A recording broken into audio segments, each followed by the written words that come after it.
15 August চলে এসেছে আর crafted কিছু বানাবো না সেটা কি হয়? চলো বানানো যাক। এই দিনটাতে না আমি সববারই 15 আগস্টের আগের দিনে আমি কিছু না কিছু একটা বানাই। ওই যে তিরঙ্গার রং হয় না, অরেঞ্জ, হোয়াইট আর গ্রিন, এই রঙ তিনটে দিয়ে কিছু না কিছু বানাই। তবে এবার মনে হলো তিরঙ্গা না বানিয়ে একটু তিরঙ্গার মতন একটু অন্য কিছু বানাই। তো যেমন বলা তেমন কাজ, বলেছি না বানিয়ে রক্ষে আছে। তবে এই জিনিসগুলো দেখতে পাচ্ছ না, এগুলো ছোটোবেলায় কে কে বানিয়েছে বলো তো? আমি তো খুব বানিয়েছি। আর যে দুই মাথাওয়ালাটা যে কম্পাসটা, এটা না আমার পুরো ছোটোবেলাটাই নষ্ট করে দিয়েছে। যখনই অঙ্কর বইটা খুলতাম এই দুটোই আমার সামনে হাজির হয়ে যেত।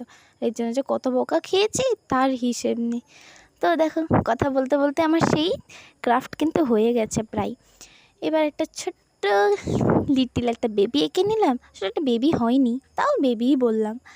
আর দেখো ফাইনাল লুক কেমন লেগেছে কমেন্টে জানিয়ে কিন্তু।